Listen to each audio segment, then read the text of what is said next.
STV ન્યૂઝમાં આપ દર્શક મિત્રોનું હાર્દિક સ્વાગત છે। હું સુરભી હરરેજા। આજના મુખ્ય સમાચાર। सत्य की कहानी तथ्यों की जुबानी रपे के आरोपी को झूठे फंसे जानके की संभावना से बचाया जाना चाहिए। सुप्रीम कोर्ट से आए वकील कीर्ति आहूजा जी ने आशाराम बापू के केस में सच्चे कहानी बताई गई इस प्रेस सम्मेलन में। 1-1.5 साल पहले की बात है, मैं न्यूज़ आर्टिकल्स पढ़ रही थी बिकॉज़ हम लॉयर्स अप टू डेट रहते हैं न्यूज़ जो लीगल न्यूज़ रहती है। और सुप्रीम कोर्ट का एक तरफ मैंने ये केस देखा कि सुप्रीम कोर्ट ने एक ऐसे कन्विक्ट की, मैं यहाँ कन्विक्ट बात कर रही हूँ यानी कि जिसको सज़ा हो चुकी है हाई कोर्ट से भी सुप्रीम कोर्ट से भी, उस कन्विक्ट की सज़ा को जिसको डेथ पेनल्टी दी गई थी उसको कम्यूट करके 20 इयर्स लाइफ इम्प्रिजनमेंट में कर दिया था।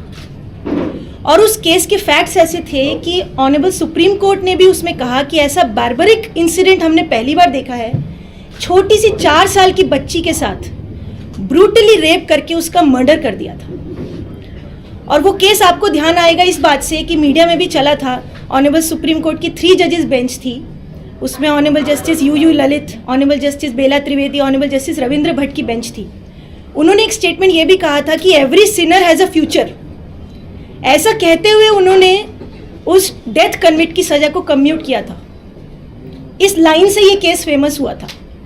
और उस समय बच्ची की माँ ने रिव्यू पिटीशन भी डाली थी कि मेरी बेटी का भी तो फ्यूचर था, उसका क्या हुआ। लेकिन ऑनरेबल सुप्रीम कोर्ट ने कहा कि सिनर का भी फ्यूचर है, वो देखते हुए हम इसकी सज़ा को 20 साल करते हैं। ये न्यूज़ मैंने आर्टिकल पढ़ा। वहीं दूसरी तरफ मैंने न्यूज़ आर्टिकल पढ़ा कि आसाराम बापू हैं एक, वो 11 साल से जेल में बंद हैं, 2013 में अरेस्ट हुए हैं और अभी उनकी अपील हाई कोर्ट में पेंडिंग है और उनको अब तक एक बार भी बेल नहीं दी गई।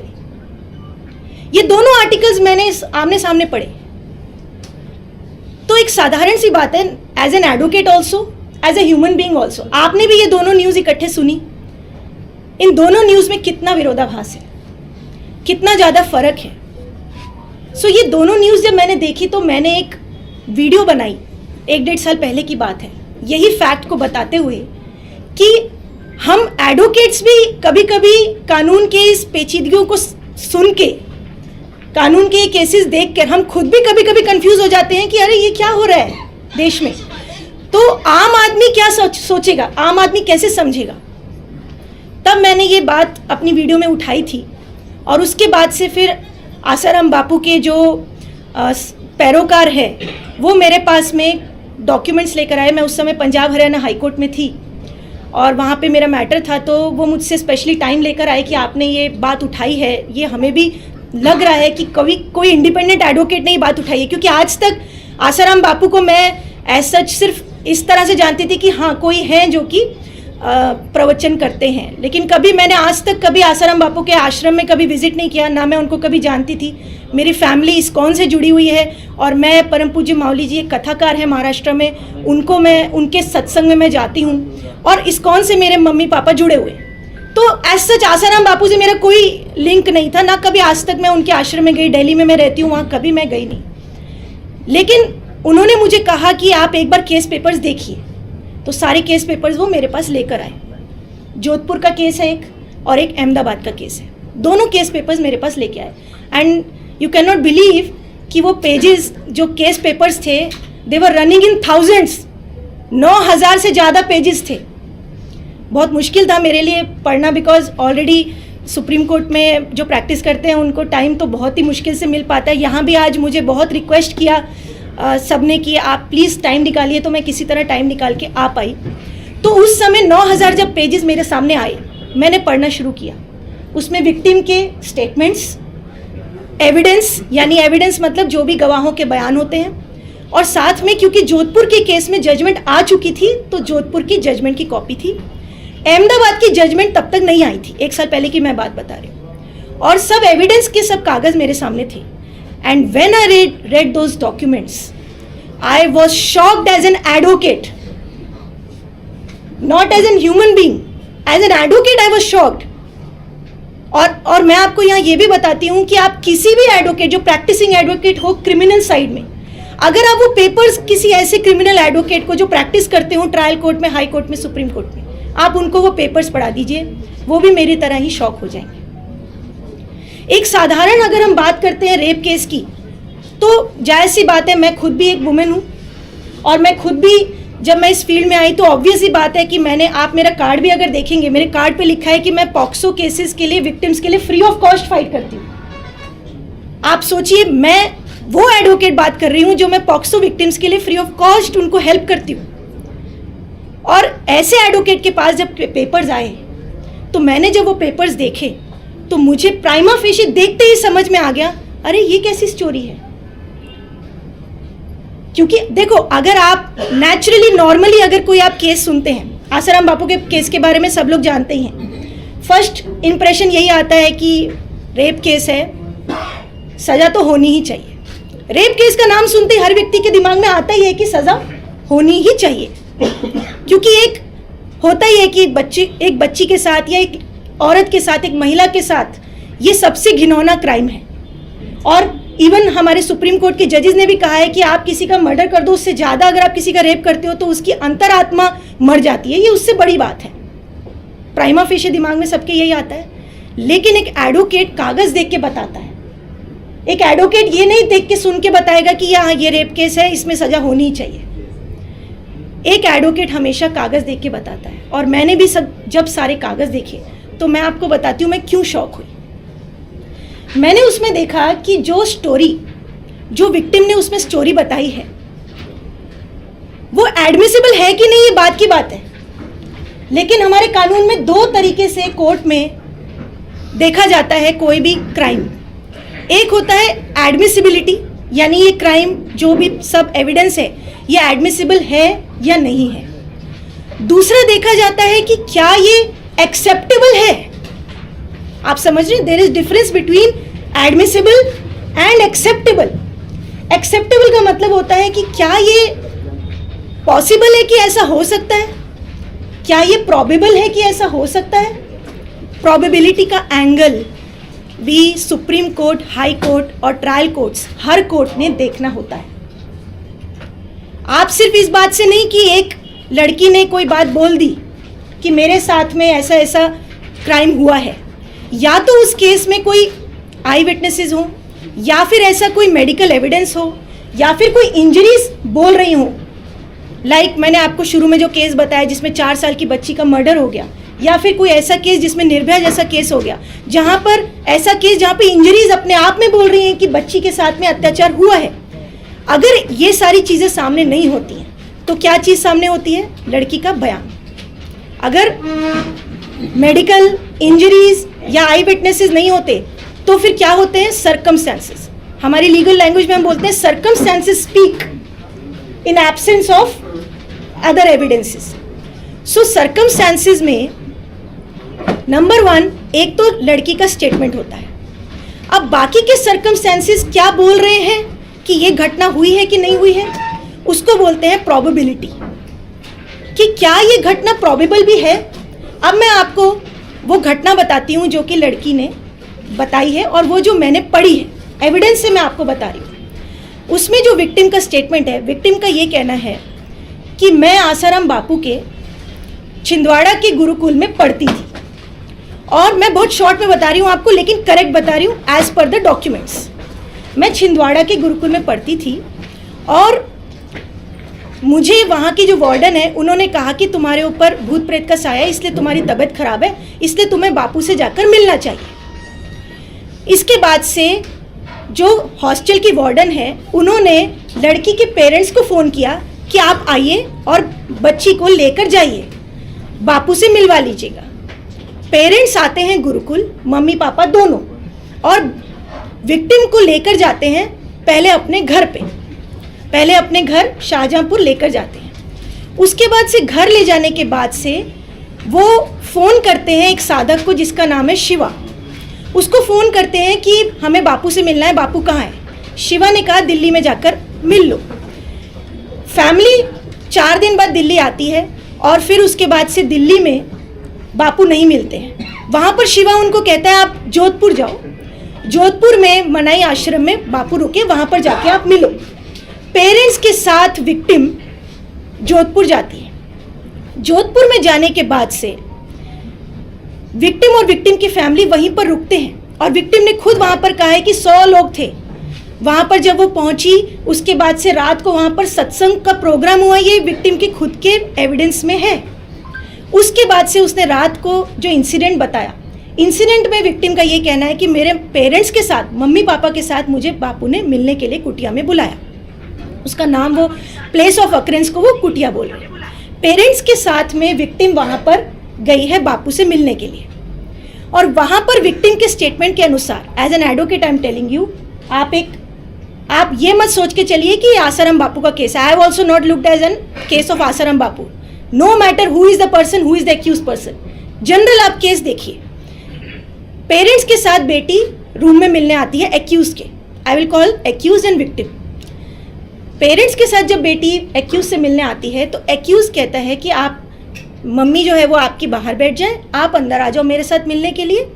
पापा भी बाहर बैठ जाएंगे, जब उनकी इच्छा है पापा चले गए। पापा थोड़ी देर बाद चले गए। And the mother of the victim, जो विक्टिम की मदर है, वो 1.5 घंटे तक उस रूम के बाहर बैठी है। For example this is a hall, okay.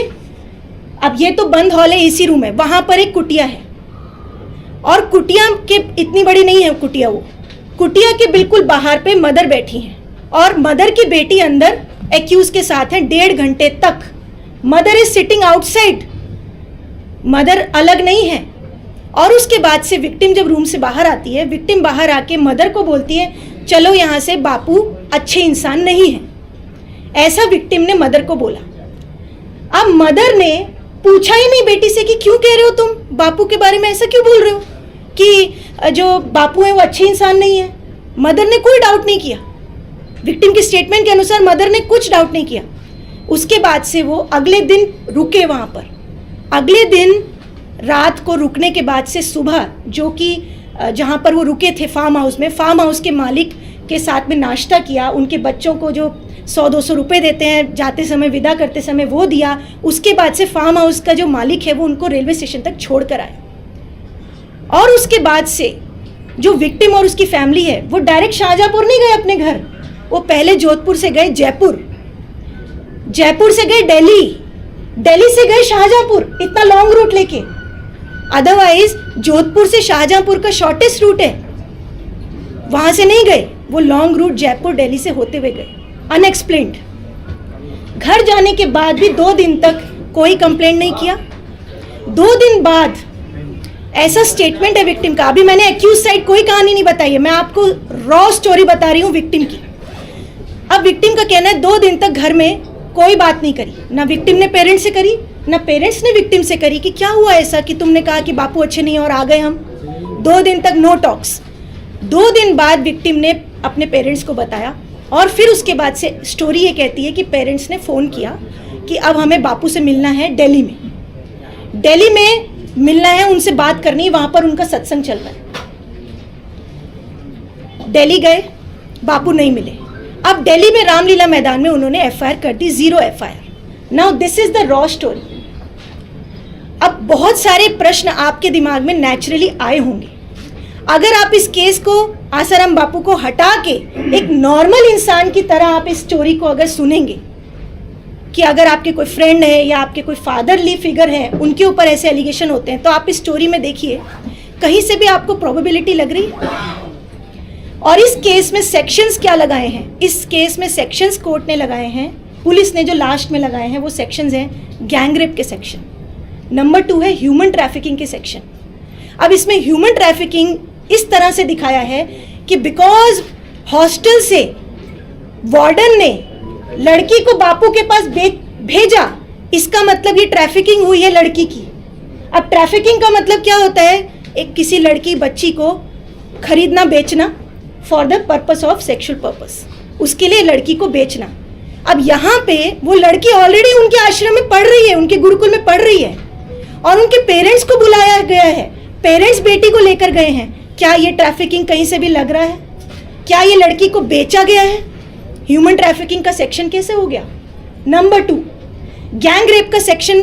Gang rape क्या होता है कि अगर मोर देन 2 पर्सन्स किसी के साथ में अगर रेप कमिट करते हैं, that is called gang rape. अब यहाँ पे गैंग रेप बनाने के लिए जो पुलिस और कोर्ट का वर्जन है, ट्रायल कोर्ट का जो वर्जन है, ट्रायल कोर्ट ने जो कहा है वो ये कहा है कि क्योंकि इसमें बाकी लोगों ने असिस्ट किया है, वार्डन ने, वहाँ पर एक शिल्पी और एक शरद नाम से है जो गुरुकुल के लोग हैं, उन्होंने असिस्ट किया है, और साथ में शुरू में नाम शिवा का भी था जिसने कि भेजा था फ़ोन करके, इन्होंने असिस्ट किया है, इसलिए असिस्ट करते हुए ये भी गैंगरेप है, क्योंकि वो रेप नहीं कर रहे लेकिन असिस्ट कर रहे हैं। अब आप बताइए कि क्या अगर कोई किसी लड़की को किसी से मिलने के लिए भेजता है, फॉर एग्जाम्पल आप अगर अपनी फ्रेंड को मिलने भेजते हैं किसी एडवोकेट के पास या किसी डॉक्टर के पास, आप बोलते हैं इस डॉक्टर के पास जाना, तुम्हें ये प्रॉब्लम है ना, इस डॉक्टर के पास चले जाना, और फिर आप डॉक्टर के पास आपकी फ्रेंड चली जाती है,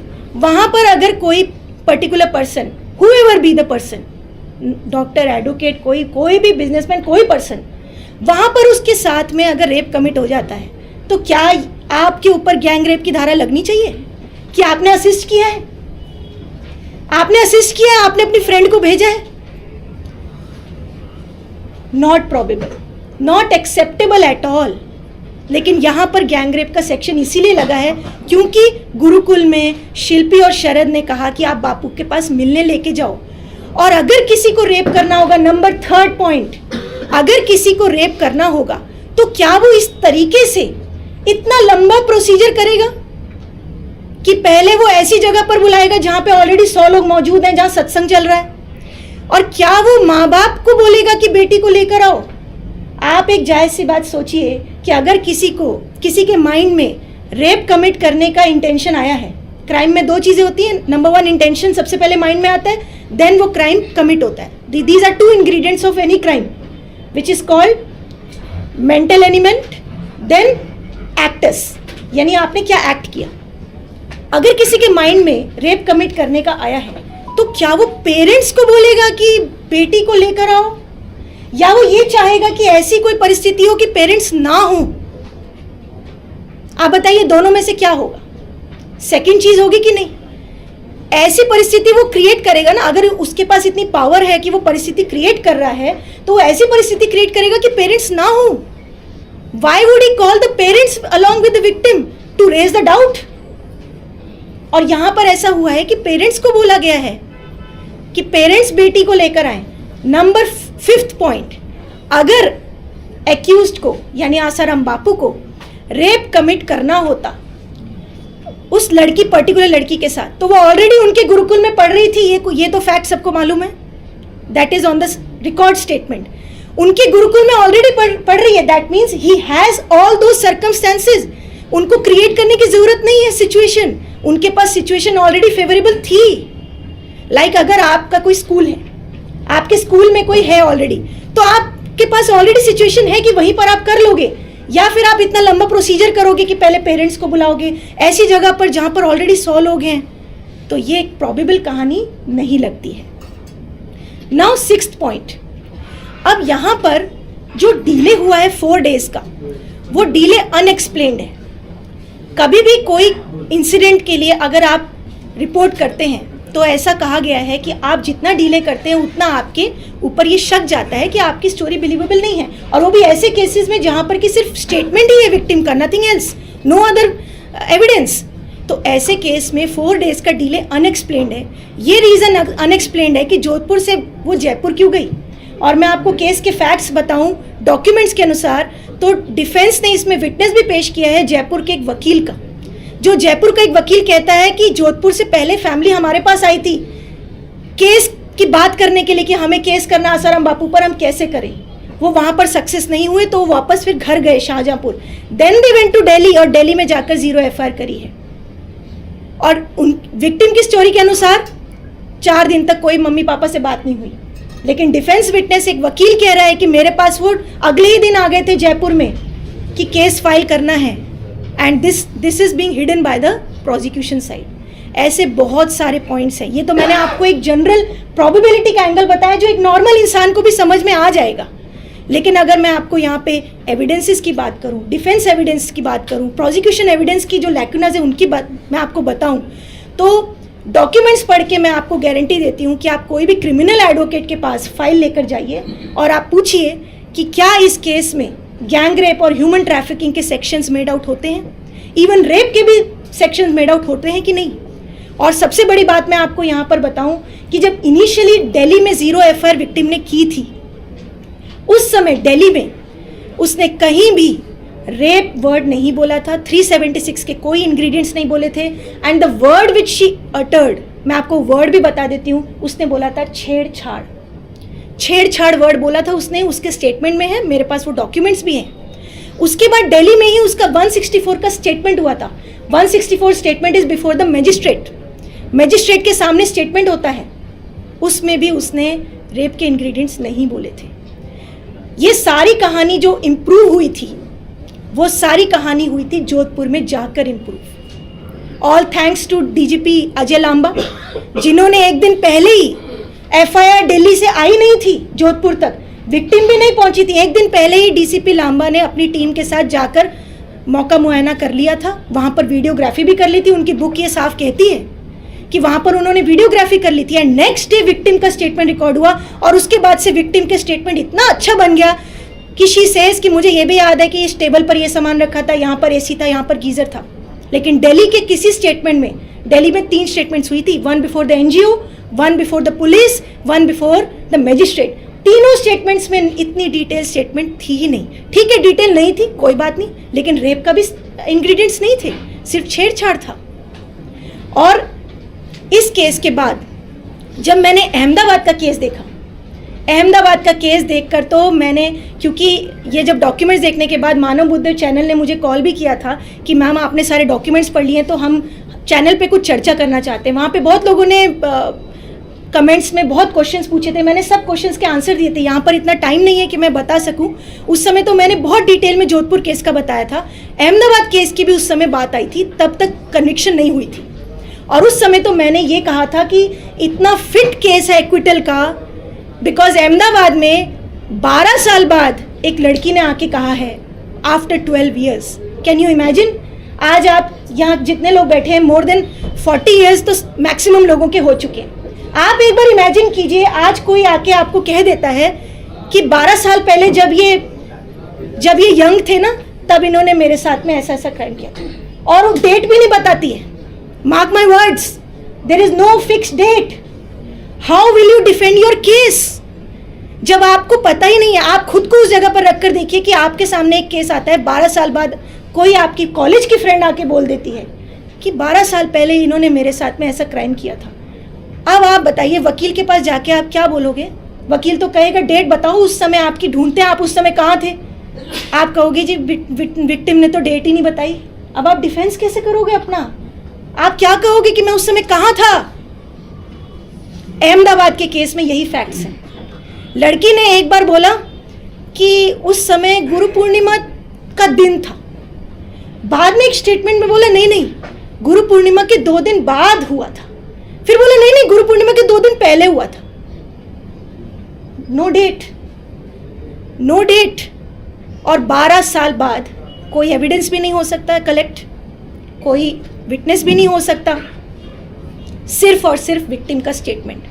और डिफेंस साइड से मालूम है कौन डिफेंस साइड से स्टेटमेंट देने आया था? उस लड़की की खुद की सगी बहन, रियल सिस्टर ने आके कहा कि मेरी बहन झूठ बोल रही है कि मैं आश्रम में थी, बंद थी, मेरे साथ ऐसा हो रहा था, लेकिन डर की वजह से मैं नहीं आ पा रही थी। बहन कहती हम तो खुद उसको बोलते थे कि चलो घर, उसने बोला कि मुझे घर नहीं जाना, और वो प्रवचन करती थी। वो तो आश्रम में 2-3 दिन ही आती थी, अदरवाइज फुल टाइम वो प्रवचनकार थी, वो जगह जगह पे वो प्रोग्राम्स करती थी, एंड वो अपने एरिया के गांव में भी आती थी जहाँ पे उसका घर था। रियल सिस्टर बोल रही है। लेकिन उस केस में भी अहमदाबाद की ट्रायल कोर्ट ने कन्विक्शन कर दी। So I was very shocked. Even मैं आपको बार बार यही बोल रही हूँ, क्रिमिनल एडवोकेट से आप डिस्कस कीजिए केस, वो भी शॉक हो जाएंगे। और ये आने वाले समय के लिए भी अच्छी बात नहीं है, क्योंकि आने वाले समय में अगर देखो कोई एक जजमेंट होती है, नॉट विथ स्टैंडिंग दैट ये आसाराम बापू का केस है, ऐसा आप मत सोचो कि जब कभी सुप्रीम कोर्ट या हाई कोर्ट में कोई और मैटर जाएगा तब कोई ऑपोजिट वकील इस केस की नज़ीर देगा। You know, we present the citations before the court. हम ऐसा कहते हैं कि जी इस केस में ऐसा हुआ था ना, तो इस केस में भी ऐसा फॉलो करो, इस केस में ऐसा हुआ तो इस केस में फॉलो करो।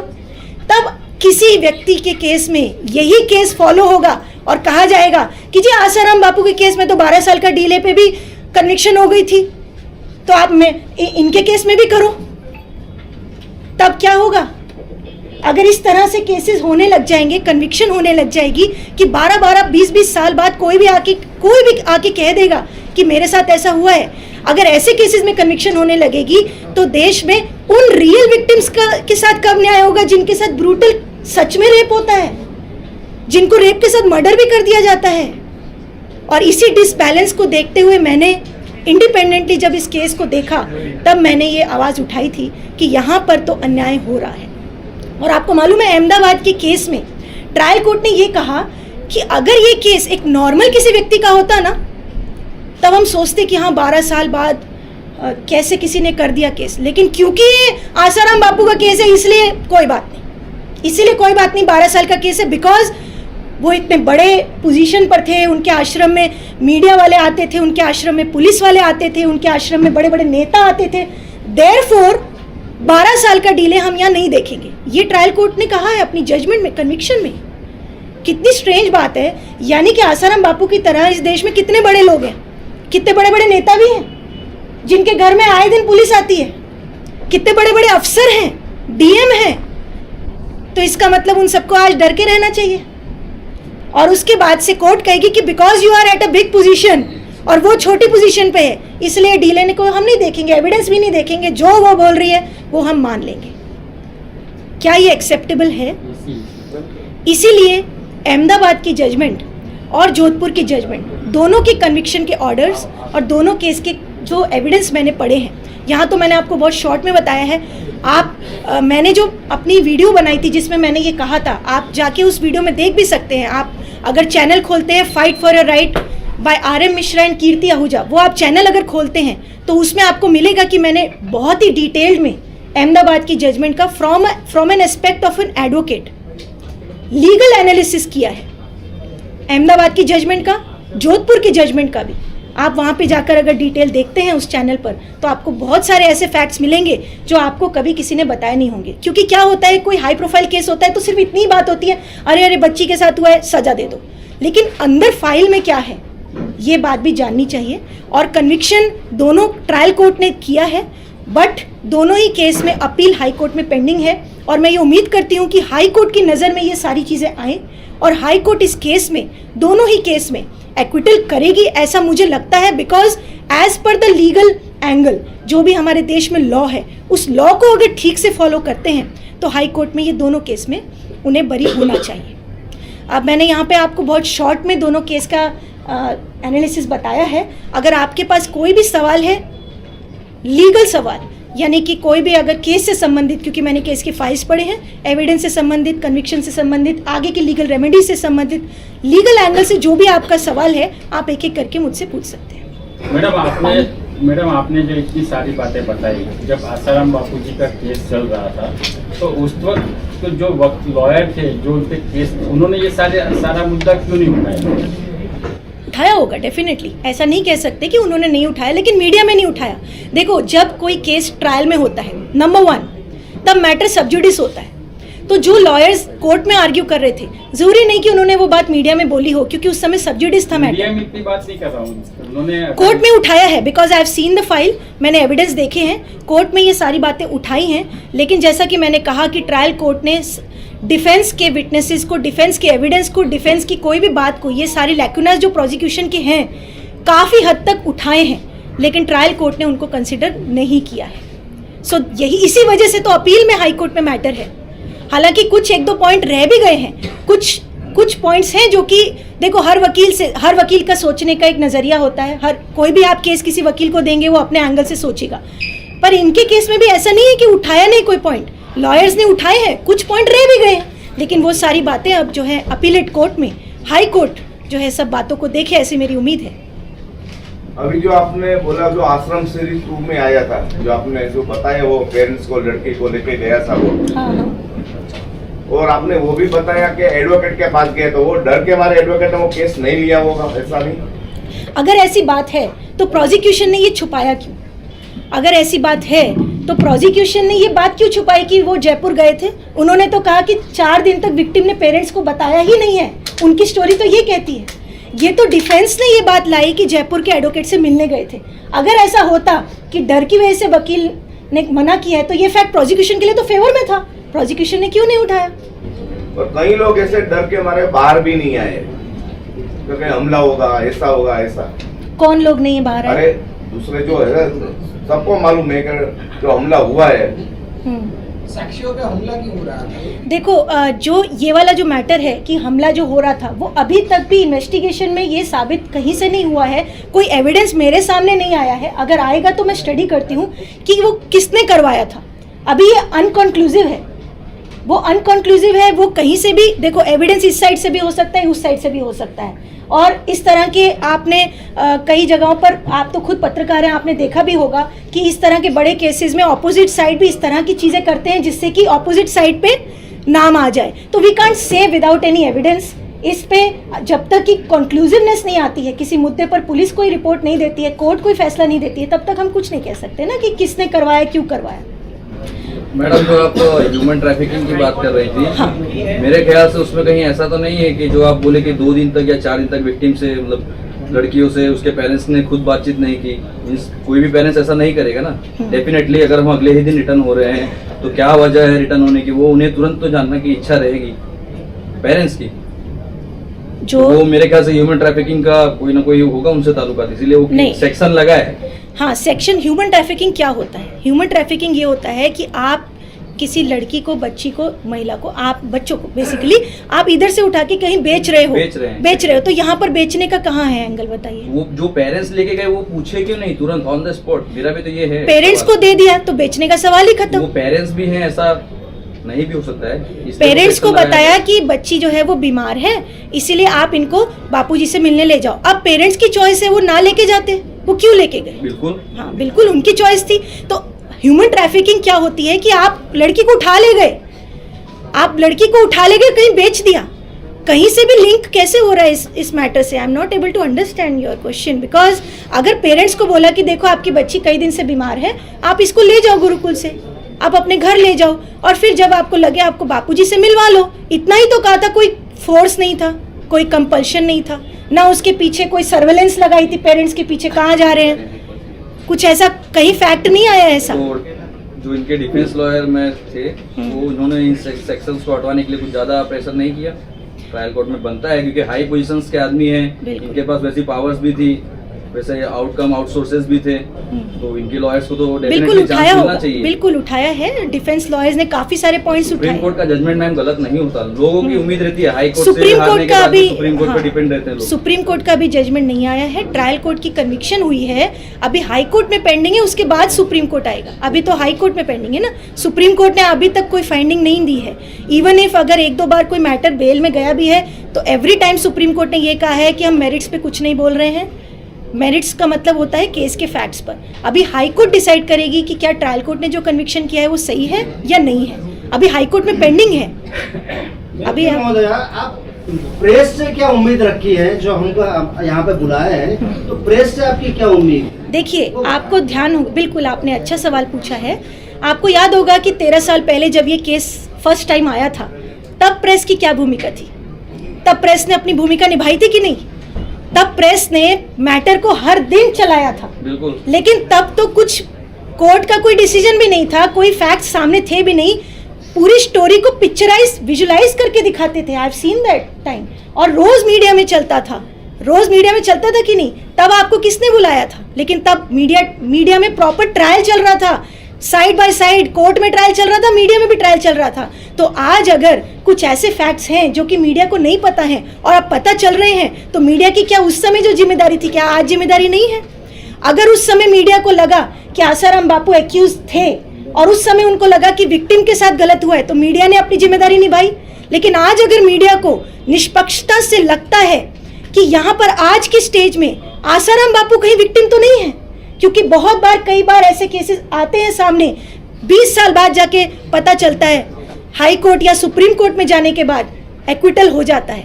20 साल बाद तब जाके पता चलता है कि वो तो उसने कुछ क्राइम किया नहीं था, क्योंकि एक कोर्ट का निर्णय फाइनल नहीं होता, ट्रायल कोर्ट का बहुत सारे केसेस हाई कोर्ट से पलट दिए जाते हैं, इवन सुप्रीम कोर्ट में जाने के बाद एक्विटल हो जाता है।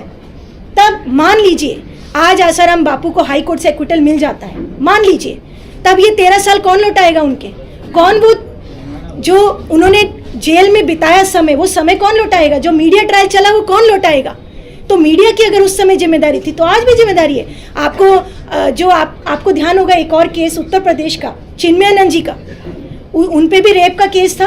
क्या आप में से मालूम है किसी को कि उनको एक्विटल हो चुका है? बहुत कम लोगों को मालूम होगा, क्योंकि मीडिया एक्विटल नहीं दिखा रही है। मीडिया उस समय वो केस दिखाती है जो कि हो गया, लेकिन उसका एंड क्या हुआ वो भी मीडिया को दिखाना चाहिए। ऐसे फैक्ट्स भी दिखाने चाहिए दोनों तरफ से, क्योंकि देखो मैंने मानव बुद्धि चैनल पर भी ये बात बोली थी कि अगर कोई दोषी है डेफिनेटली वो छूटे नहीं, लेकिन अगर कोई निर्दोष है तो वो फंसे नहीं। ये हमारे देश में कानून है और होना ही चाहिए। अगर इस दृष्टि से कोर्ट्स चलती हैं तो ही किसी को न्याय मिल पाएगा। अदरवाइज जरूरी नहीं है कि विक्टिम जो कोर्ट के या पुलिस के पेपरों में जिनका नाम विक्टिम है वही विक्टिम में है, वही विक्टिम है। कई बार एक्यूज साइड भी विक्टिम होते हैं अगर फॉल्स केस हो जाए तो। इसीलिए जिम्मेदारी आज आपकी ये बनती है कि जो सही फैक्ट्स हैं वो भी आप दिखाएं।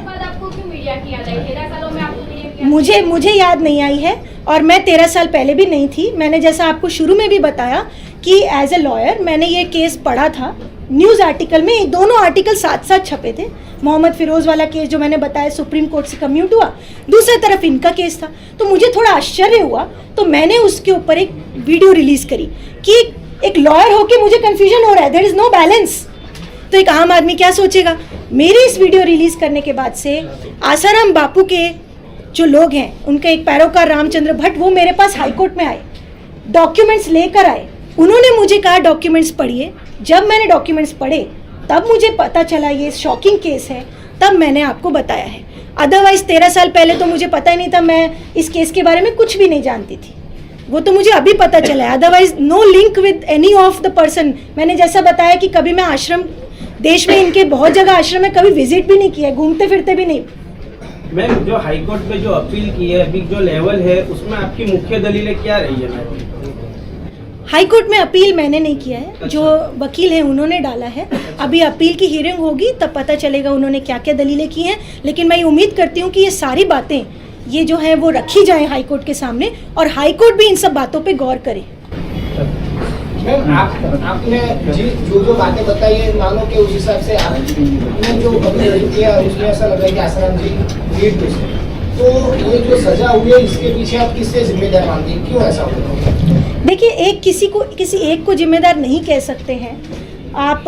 वैसे देखो, कानों में सुनने के लिए बहुत बातें आती हैं, लेकिन मैं क्योंकि लॉयर हूँ, मैं एविडेंस पे ही बात करती हूँ। हम लॉयर्स कभी भी एविडेंस से हटके नहीं बात करते, लेकिन कानों सुनने में बहुत बातें आती हैं। कुछ लोग बोलते हैं पॉलिटिकल रीजन है, कुछ बोलते हैं जुडिशरी ऐसी है, सब लोग अपनी अपनी बातें बोलते हैं। कानों की सुनी बात है, एविडेंस नहीं है कोई मेरे पास कि क्या रीज़न है। लेकिन जो है वो ये फैक्ट है कि केस नहीं बनता है, किसी का भी कोई दोष नहीं कह सकते हो आप। लेकिन अगर ट्रायल कोर्ट ने कन्विक्शन दे दी है तो उसका उपाय हाई कोर्ट में है, बिकॉज बहुत सारे केसेस में ट्रायल कोर्ट कन्विक्शन कर देती है और हाई कोर्ट से एक्विटल होता है। ये आम बात है, हम लॉयर्स के लिए आम बात है हमारे लिए। तो मैम, ये ट्रायल कोर्ट का डिसीजन जो है वो गलत है, ऐसा आप मान सकते? बिल्कुल बिल्कुल, मैं तो यही कह रही हूँ, ट्रायल कोर्ट का डिसीजन गलत है। एंड देखो, we can not criticise the जजेस, but we can criticise the judgement. We have all the right to criticise the judgement. ये हमारा राइट टू स्पीच है। अगर किसी जजमेंट में कुछ खामियां हैं तो वो हम बता सकते हैं। जैसे कि कोई भी केस सामने आता है ट्रायल कोर्ट के बाद से तो वो हाई कोर्ट में जाता ही है, ये आम बात है, इसमें कोई बड़ी लेके जाइए कोर्ट में। जब वो निर्दोष छूटेंगे तो मीडिया चला देगी बापू निर्दोष है, उसमें क्या बड़ी बात है? देखिए, उस समय भी तो दोषी करार नहीं हुए थे, तब मीडिया ने क्यों चलाया? यही मेरा क्वेश्चन है कि उस समय भी तो दोषी करार ट्रायल कोर्ट से नहीं हुए थे। आप उस समय कह देते कि ट्रायल कोर्ट जब दोषी करार करेगी तब हम न्यूज़ चलाएंगे, लेकिन क्या मीडिया ने ऐसा कहा? क्या मीडिया रुक गई उस समय? FIR 0 नंबर पे हुई थी, दर्ज भी नहीं हुई थी। उसी दिन से लगातार आप सब यहाँ मौजूद हैं, हर दिन आपने रिपोर्टिंग करी है, तब आपने क्यों नहीं इंतजार किया कन्विक्शन का? 13 साल का वक्त, हाँ जी, ये कोई छोटी हस्ती नहीं है। 13 सालों में अगर सच्चे थे तो अभी तक फैसला क्यों नहीं है? इतना डिले क्यों हुआ? मान लो आम आदमी हो, छोटा आदमी हो, ये तो कुछ कर ही नहीं सकता। बिल्कुल बिल्कुल, ये तो बात है ही, और इसीलिए ये बात आपको उठानी चाहिए। न्यायपालिका पर कोई सवाल नहीं है, क्योंकि ट्रायल कोर्ट की कभी भी कोई जजमेंट कन्विक्शन की आती है तो वो हाई कोर्ट में जाती ही जाती है, ये आम बात है। ये सुप्रीम कोर्ट की फाइनल जजमेंट नहीं है, ट्रायल कोर्ट की जजमेंट है। और ट्रायल कोर्ट की जजमेंट आने के बाद से आपने देखा होगा बहुत सारे मीडिया चैनल्स पे दूसरे केसेस में भी क्या पैनल नहीं बैठते हैं कि ट्रायल कोर्ट की जजमेंट सही है कि नहीं है। जैसे कि तरुण तेजपाल का केस था, जजमेंट आने के बाद से क्या मीडिया बैठी नहीं थी कि ये सही है कि नहीं है? क्या वहाँ पे सारे लॉयर्स बैठ के डिस्कस नहीं कर रहे थे? तमाम ऐसे केसेस सामने आते हैं जिसमें ट्रायल कोर्ट की जजमेंट आने के बाद से डिस्कशन होता है कि whether this judgement is right और रॉन्ग। एंड अगर हम कोई जजमेंट के बारे में कुछ भी बता रहे हैं, एनालिसिस कर रहे हैं, तो दैट डज नॉट मीन कि हम जजेस को क्रिटिसाइज कर रहे हैं या जजेस के बारे में कुछ बोल रहे हैं। उनका नजरिया, उनका एंगल उस समय जो फैक्ट्स पर था उन्होंने अपने तरीके से किया। अब हाई कोर्ट देखिए, हाई कोर्ट बनी इसलिए कि ट्रायल कोर्ट जहां पर गलती कर देगी तो हाई कोर्ट सुधारेगी। और सुप्रीम कोर्ट किस लिए बनी है? अगर आप ट्रायल कोर्ट की जजमेंट को फाइनल मान लेंगे तो देश में हाई कोर्ट और सुप्रीम कोर्ट क्यों है? इसीलिए ये है ना कि अगर ट्रायल कोर्ट की जजमेंट में कहीं गलती हुई है तो हाई कोर्ट सुधारेगी, हाई कोर्ट में कुछ हुआ तो सुप्रीम कोर्ट देखेगी। तो मैडम अभी उनके स्वास्थ्य काफी खराब है, संत आसाराम जी बापू का, तो उनको जमानत भी नहीं मिल रही है मतलब। बिल्कुल बिल्कुल, ये बहुत अच्छा सवाल है, क्योंकि मेडिकल ग्राउंड्स पर उनको बेल या पैरोल कुछ तो जरूर मिलना चाहिए। क्योंकि आपने देखा होगा कि कोई भी व्यक्ति अगर जेल में है, इवन कन्विक्ट भी हो चुका है, सुप्रीम कोर्ट तक भी उसको भी मेडिकल लेने का अधिकार है। बिकॉज ये राइट टू लाइफ के अंतर्गत आता है, ये कॉन्स्टिट्यूशन का आपका फंडामेंटल राइट है कि आपको अपनी जिंदगी बचानी है, आपको अपना जीवन बचाना है, राइट टू लाइफ है। और उसके लिए अगर किसी को कोई मेडिकल ट्रीटमेंट की जरूरत है तो क्यों नहीं उनको पैरोल दी जा रही, क्यों नहीं उनको बेल दी जा रही। और अगर कुछ ऐसा डाउट है, जैसा कि मैंने केस पेपर्स पढ़े हैं कि कोर्ट ने पैरोल और बेल जब रिजेक्ट करते हुए कहा कि लॉ एंड ऑर्डर का सिचुएशन हो सकता है इसलिए हम नहीं दे रहे हैं, तो क्या कभी एक बार भी छोड़ के देखा कि law and order situation arise हो रही है नहीं हो रही? आप पहले ही कंक्लूजन पर आ रहे हैं कि लॉ एंड ऑर्डर की सिचुएशन अराइज हो जाएगी। और दूसरी बात, अगर आपको लगता है कि लॉ एंड ऑर्डर की सिचुएशन अराइज होने का आपको डाउट लगता है तो आप कंडीशंस लगा दीजिए। ऐसे बड़े बड़े नेता भी तो पैरोल पर बाहर आते हैं, बड़ी बड़ी हस्तियां आती हैं बेल पर बाहर, क्या उनकी पब्लिक नहीं होती? क्या उनके पब्लिक में नाम नहीं होता? उनके लोग नहीं होते जो लॉ एंड ऑर्डर क्रिएट कर सकते हैं? तो ऐसे में कंडीशंस क्या लगाई जाती हैं कि आप एक स्पेसिफिक एरिया बता दीजिए कि इसी एरिया में वो रहेंगे, इस एरिया से वो बाहर नहीं जाएंगे, कुछ किलोमीटर का एरिया तय कर दीजिए, तो लॉ एंड ऑर्डर का भी आंसर हो जाएगा। मैडम, लालू यादव को जब मेडिकल ग्राउंड पर बेल मिल सकती है तो आसाराम बापू को क्यों नहीं मिली? ये बहुत बड़ा सवाल है, और यही सवाल आपने एज अ मीडिया पर्सन पूछना चाहिए कि क्या लालू प्रसाद यादव एक बड़े हस्ती नहीं है? क्या उनके पीछे पब्लिक नहीं है? क्या उनके बाहर आने से लॉ एंड ऑर्डर नहीं अराइज हो सकता था? उनके फॉलोअर्स नहीं है? उनके भी फॉलोअर्स है, लेकिन मेडिकल राइट की दृष्टि से उनको मेडिकल राइट मिला और आज तक कंटिन्यू हो रहा है। तो आसाराम बापू को भी मिलना चाहिए, ये बात मीडिया ने भी उठानी चाहिए और कोर्ट्स ने भी देखनी चाहिए